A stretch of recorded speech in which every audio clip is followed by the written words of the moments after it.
I've been watching the wheel for a month now. That's the name I've given this monstrosity. The wheel. I saw it for the first time on one of my night walks with my dog, Benny, beyond the edge of the town and out down by the fields and the forest. It was hard to see. At the beginning, in the darkness, I mistook its body for a fallen tree at the edge of the woods. Then he noticed it before me, anyway, or felt it. At least, he stopped and stiffened, tensed and focused. Benny made the mistake of investigating the nest of a hive of yellowjacket wasps. Once, he got an awful sting on his nose.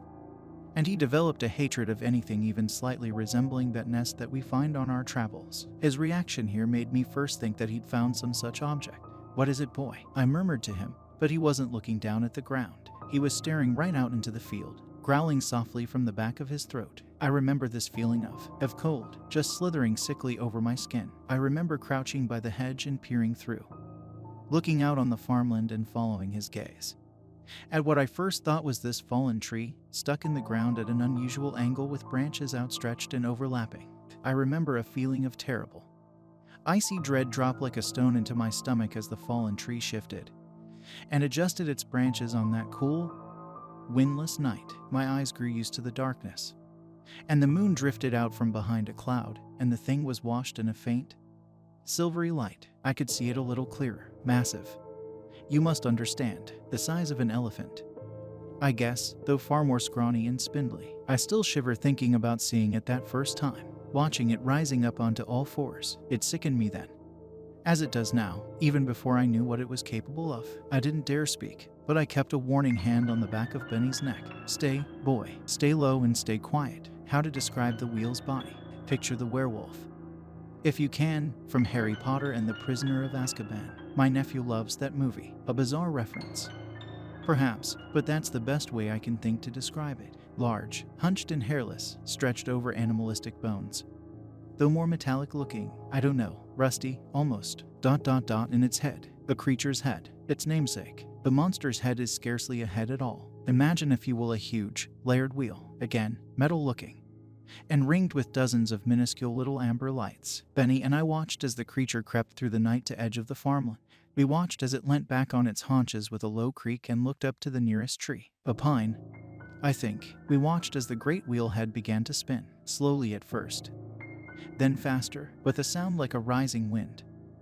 The wheels within wheels began to rotate round and around till they were nothing more than a blur. The lights that ringed it burst into a fiery intensity, and the pine tree found itself caught in a beam of brightening orange light. I stared in confusion and awe, heart pounding as the tree began to grow rapidly right before my eyes, and up it went, up into the air, the branches creaking and cracking with duress as they sprouted with surprise from the sides of the trunk, as the pine needles burst from their ends and fell to the floor in a constant rain, ever growing and ever falling. And still the tree climbed taller. Up it went, far up high beyond its brothers. The tree's groans and cracks grew louder and louder, but the wheel scarcely adjusted its position. I remember watching the monster's ribs shift, its silver stomach bulge as its head span round and around. The tree grew upwards for about a minute before it grew no further, and not long after that the needles stopped falling too. No new leaves were grown and the wood began to rot and the bark began to split.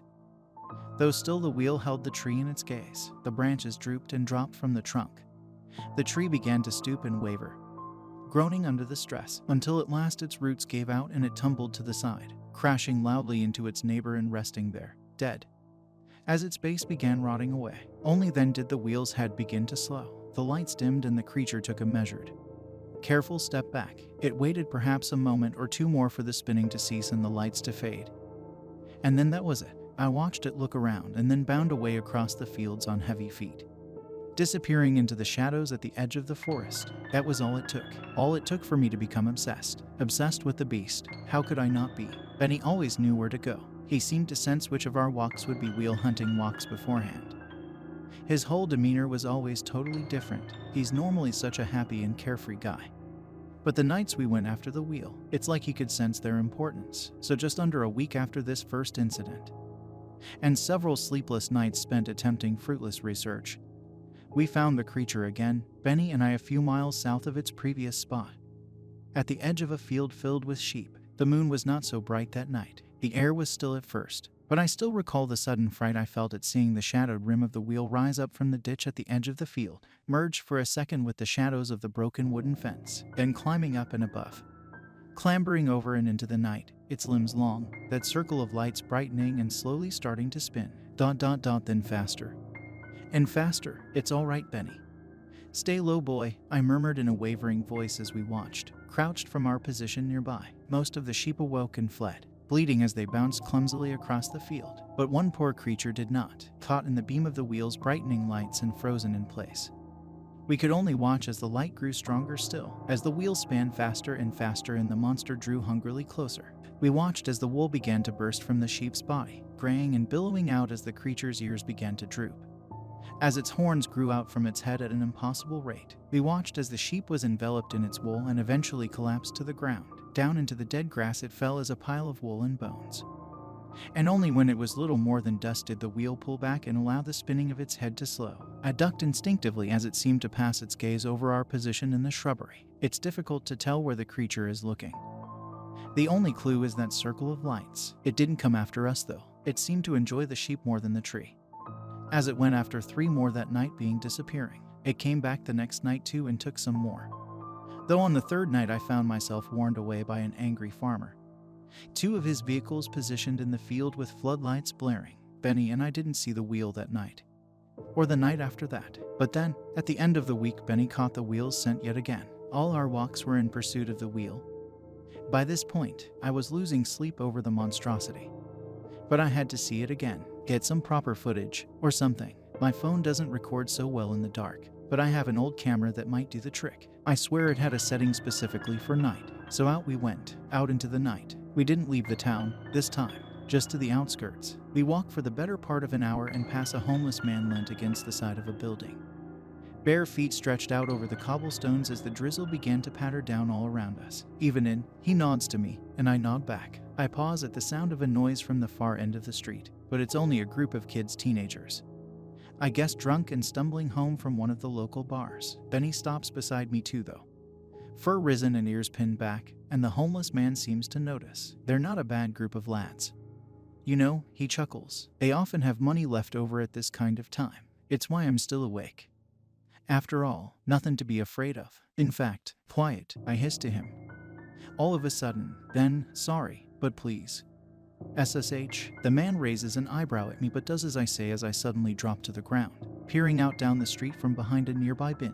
What the fuck, he mutters, following my gaze as the lads shout and laugh their way up the street. Behind them, clambering down the side of a building in the rain, is the wheel. Avoiding the direct glare of the street lamps, it creeps its way over the road like an enormous spider, watching its prey down below. I'm telling you, mate, I could have fucked her. One of the guys blurts out as his friends start laughing. His speech is slurred and one of them still carries a bottle in his hand. She had boyfriend, mate, didn't you see that guy at the bar? Another manages to choke out through laughter, though the laughing stops the second the wheel's shadow falls long and dark across the stones and puddles before them. What the sound of the wheel's spin rises swiftly and suddenly, like a wind. The head of the beast becomes a quick blur and the lights around the rim begin to brighten. The lads look up. Jesus, fuck, Christ. In a frenzied panic they start stumbling and staggering in different directions off the road. Chaos sets in. I can feel the tension of both my dog and the homeless man tighten beside me. The shock and the sheer disbelief. I remember what I'm here for and start fumbling with my camera. Johnny, one of the lads shouts above the sound of the wheel and the wash of the rain, but the boy in the middle, the one with the bottle, is caught in the center of the road in the amber glare of the creature's beam. His eyes are bright and terrified with the light's reflection and with mouth open. It looks as if a scream is caught in his throat. Help, he stutters before his jaw is locked in place. I struggle with the camera. We gotta help him, the man beside me mutters, hand on my shoulder. But what could we do? What is there to do? One of the boy's mates sprints off into the night. The other shouts and panics, hands on his head. But the wheel has its prize. I watch as the lights brighten and the wheel spins faster. As the boy grows a little taller and fills out, I watch as hair bursts from his head and I watch as creases and wrinkles appear across his face. The skin on his arms starts to loosen and the color of his hair begins to gray. His jaw trembles. He looks as if he's trying to speak as a tear rolls down the side of his face. The crow's feet aside, his eyes deepen and darken and he is forced to a stoop as the rain falls. Sir, please. What can we do? The homeless man hisses, shaking me. but I don't respond. There's nothing we can do. We can't help this boy now. A sob escapes the victim's throat, caught in the sounds of the rushing wind. And he closes his eyes one final time. His friends have all gone now. I don't know where to. I watch as he exhales and collapses to the ground with a crunch. And still the wheel draws his energy, his body convulsing and twitching until he has crumbled to a skeleton.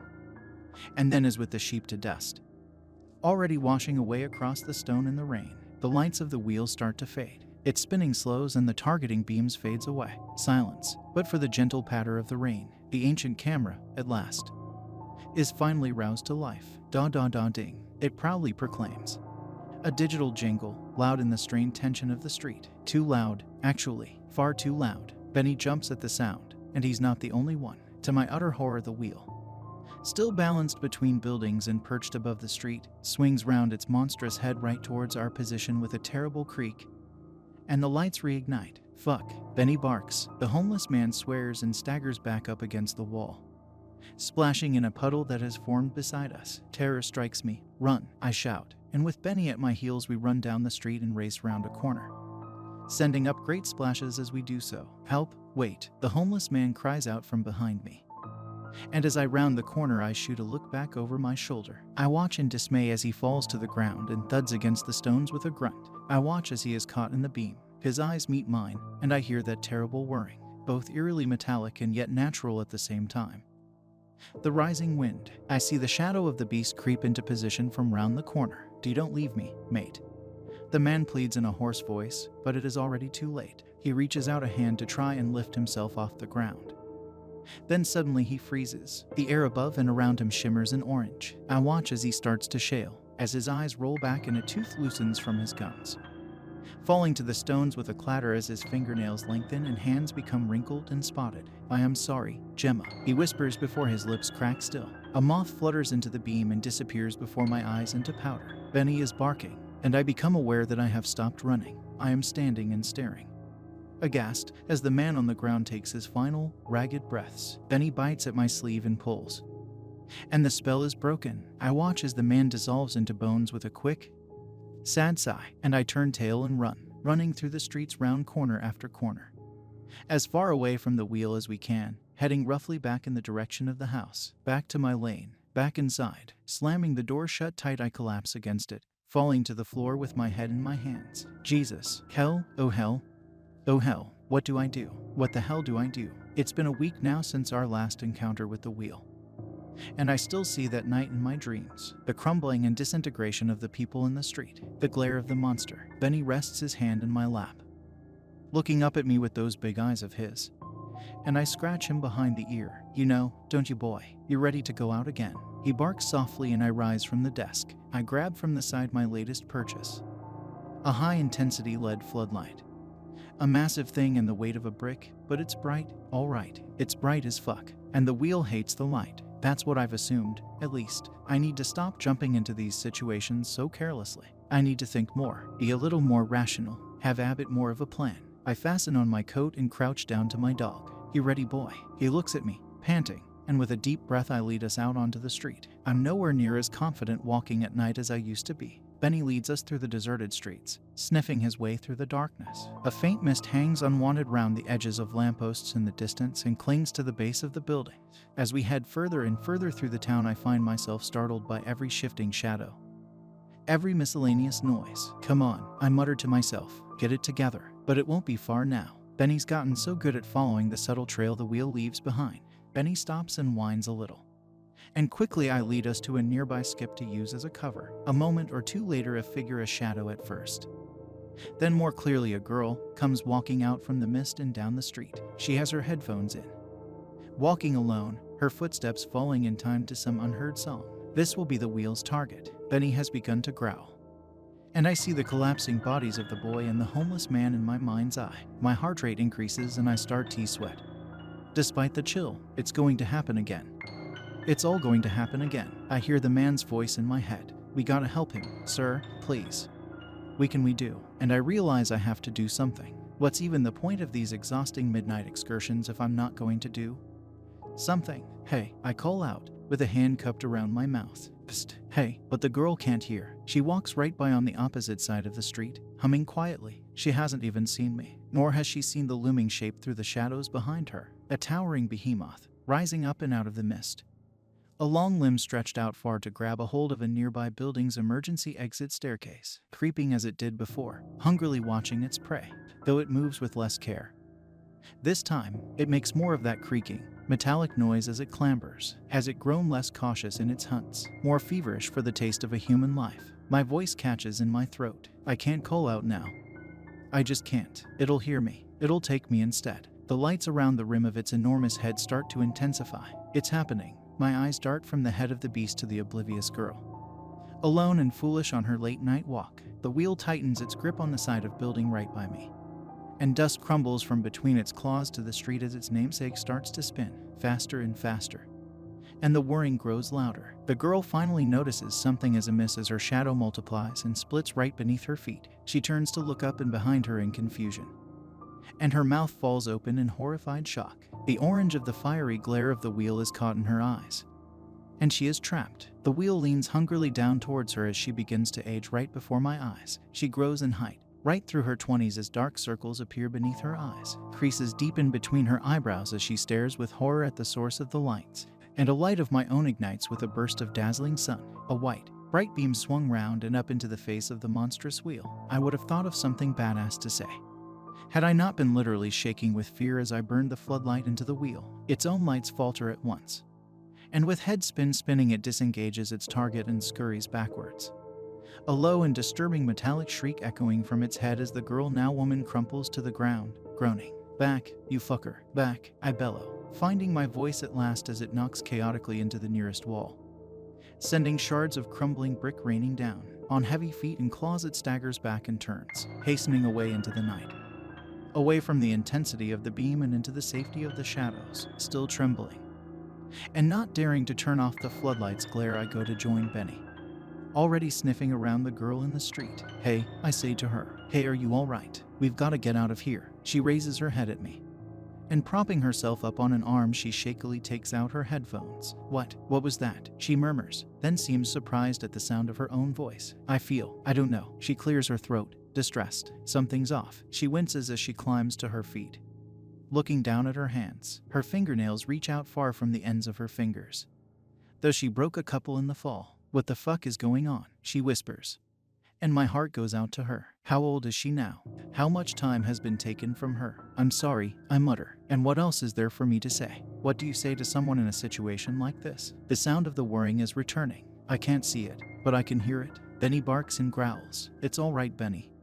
It's okay. I grab the woman by the collars of her coat. You have to go. All right. Get the fuck out of here. If it catches you in its light, it ages you hear me? It takes years from your life until you're nothing but bones. It what? She looks down at her hands again, turning them over. It ages you. I give her a starting shove as a shadow creeps round the roof of a nearby building. I swing the floodlight up towards it and it disappears for a second time, slinking back into temporary shadow. Go, and to her credit, finally, she does. I hold out until she has vanished from sight. And then I break too. I retreat down a nearby alley, panting and waiting, listening close. I don't want the wheel to know where I am, so I switch off the floodlight, blinking as I try to force my eyes to readjust to the darkness. It's here that I catch my breath. It clouds and fogs before me as I listen as intently as I can for the sounds of the wheel. What's even my plan here? Keep it out in the open till sunrise. What am I expecting to happen? Where does it go? Where does it go during the day? We have to keep following. I need to know where it goes, where its hideout is. So, mustering all my courage, I leave the relative safety of the alley and continue on down the street, keeping close to the shadows. Benny leads me through the town and out back to the fields. We walk for most of the night, he and I. And I can tell he's getting tired. Hell, I am too, but we have to know where it goes. Benny seems to lose the scent a few hours into our quest. I check my watch with tired eyes. 4:35 a.m. Jesus, we're out by the fields, not the same ones as before. No sheep here, just a rusty old scrapyard and a disused barn. It's morbidly tempting, but I refrain from checking the barn tonight. I just can't bear it. So resolved to try again tomorrow. Come on, boy, I say, stifling a racking yawn. Let's go home. I'm back in bed once the sun has risen and the birds have begun their morning chirps. Benny and I sleep till late afternoon, and I awake feeling groggy and exhausted. I can't keep going on like this. I push myself through a day of work, grimly trying to recoup the lost time before it gets noticed. But my thoughts are all on the night, on the next night, on scoping out that barn, on drawing attention to the monster and driving it out. For good, I find myself doodling it in the margins of my notes, watching the hands on the clock tick by, the slow, crawling passage of time. I will it to go faster. Waiting for the sun to set and the night to fall. Come on, hurry up. Why can't the time go just a little bit faster, as it always does? However, the day draws to a steady close. I've been ready for hours, but when midnight strikes I am out the door in an instant, camera round my neck, floodlight held in one hand. Come on, Benny, I say, there's a good boy.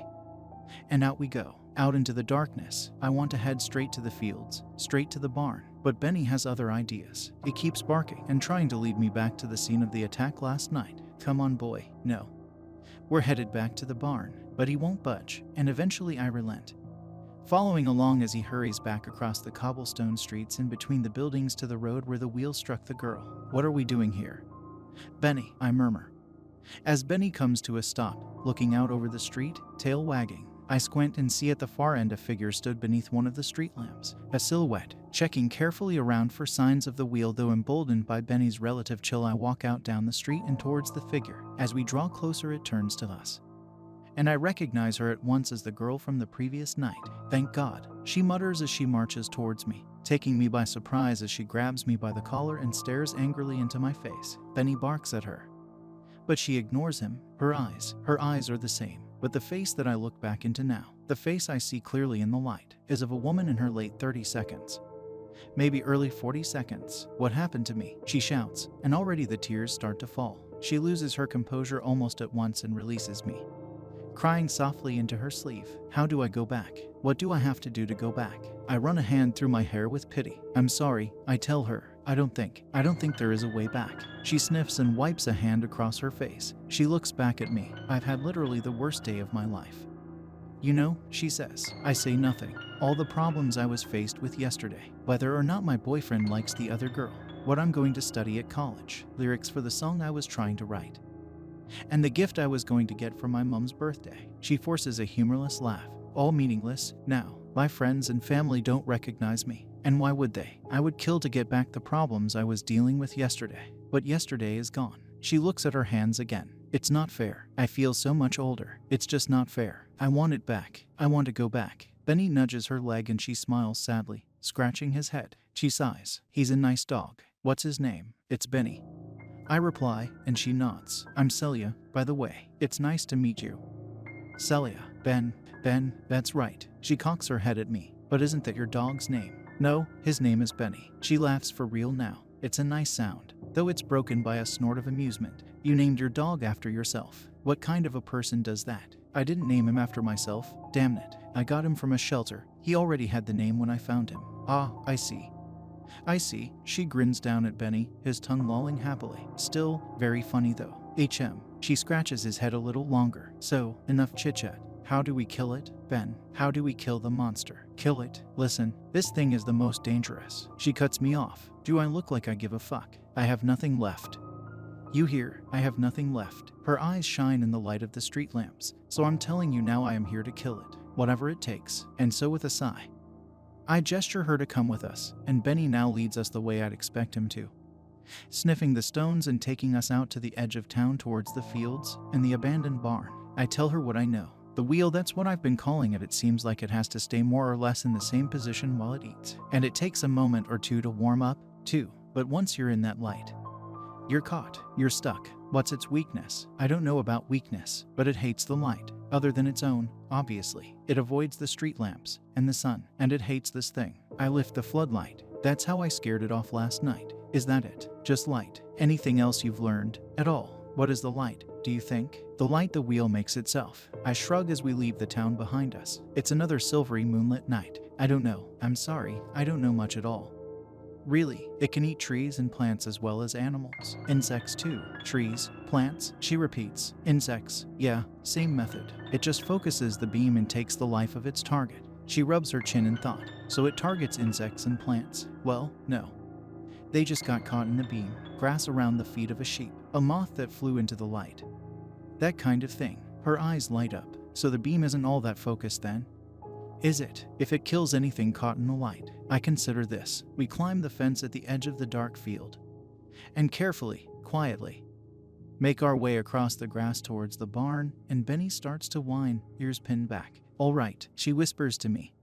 As we approach, I have a plan, but I never get to hear it. From behind us, from the scrapyard nearby, there comes the sound of twisting metal and creaking machinery. Benny, near enough, jumps out of his skin with a yelp, and I do essentially the same. Lights rise up from the clutter and a long, silvery arm reaches out to provide leverage.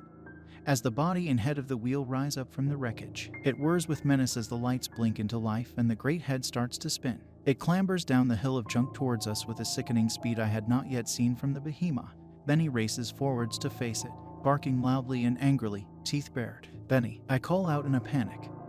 My companion's shadow sent out long and dark across the grass now illuminated orange. "Benny, heel. Come back, boy." The wheel raises itself up, angling its light down to Benny, and I sprint towards him, all fear temporarily forgotten as I rush to grab him up. He's not a little dog by any means, and I grunt with the exertion, but I haul him up and fling him out to the side, to the safety of the shadow as I find myself caught in motion. A fly in resin, eyes wide, my body stiffens, and I am just about able to turn my head to look up into the wheel's almighty gaze as it starts to draw from me my life force. Paradoxically, everything slows. Is this it, then? I think to myself. I feel the passage of time as water, rushing swiftly over my body. Waves of warmth and ice wash alternatingly across my skin as I feel it tighten in places, loosen in others. My wisdom teeth ache with sudden throbs of pain as they push themselves through the backs of my gums. The joints in one of my hands start to seize. I can feel my fringe growing long down my face and into my vision.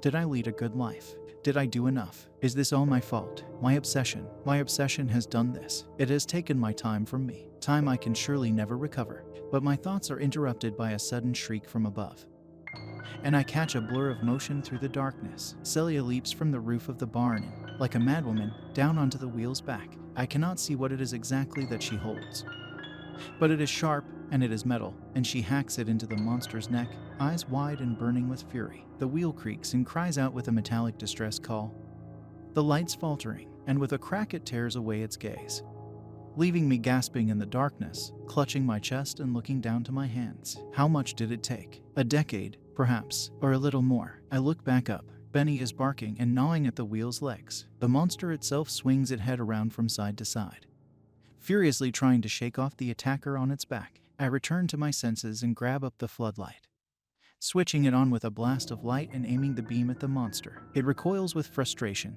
but alas, Celia is knocked from its back and down to the ground. She doesn't give up though.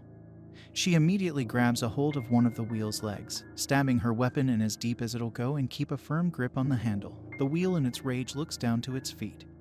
The great spinning head starts whirring round and round, and Celia is caught in the intense orange glare, as indeed is the wheel itself. "Heel, Benny," I call out, and this time he does, running towards me, but still looking back at the scene in the field. Celia's hair starts sprouting from her head, graying and thinning, falling to the ground. Her lips start to wrinkle. The lines beside her eyes become deep and many. But still her bitter grip persists. She will not let the wheel go. The wheel makes noises I've never heard before. The whirring of its head starts to grind. Rust and dust fall from its joints. Its posture becomes more hunched and the color of its body begins to lighten and pale, unaware of what it is doing to itself. Or perhaps too caught in the frenzy to care. "Celia," I call out, aiming the floodlight as best I can, but it isn't enough. At last her grip is lost, and she tumbles to the grass. The wheel screams with rage, drawing everything from her until she is nothing more than a cloud of dust, to be lost in the wind. The wheel staggers away, limping, and away it goes, slower than before, far slower, out to the darkness and retreat. It looks back at me, and I raise my own weapon. I catch it in the fire of my own light, aimed right into the center of its horrible, monstrous head. "Go to hell, you bastard," I mutter as the floodlight buzzes with power, and the creature collapses. Down it goes onto the grass, and there it disintegrates. Its body falls apart as if it were a toy dropped from a great height. A black, oil-like substance spills onto the grass as the wheel and all the wheels within simply disconnect. They break apart. Some roll around a little before they drop, but drop they do, into nothing more than another pile of junk in the field. Silent, still, and lightless, I drop the floodlight and race to join Benny. But there is nothing here but dust blown out across a patch of dead grass. She was here, and in the blink of an eye, she was gone. I'm sorry, Celia. I murmur sadly into the night. I inspect the corpse of the wheel, if indeed it can even be called a corpse. Earlier, I likened its body to a werewolf from afar, but now, up close and deceased, it looks like a discarded art project, just a wreck, a great pile of nothing, substance less, really. Come on, Benny, I say to my friend. Let's go home, pal. I get more sleep these days. I still do my research, don't get me wrong, regarding the wheel, about whether there might be more like them out there. There are important questions that remain unanswered, but you'll be pleased to know I do allocate my time more carefully. There's nowhere near as much waste of it. I've a little less of it than I did before, after all, and we ain't none of us getting it back.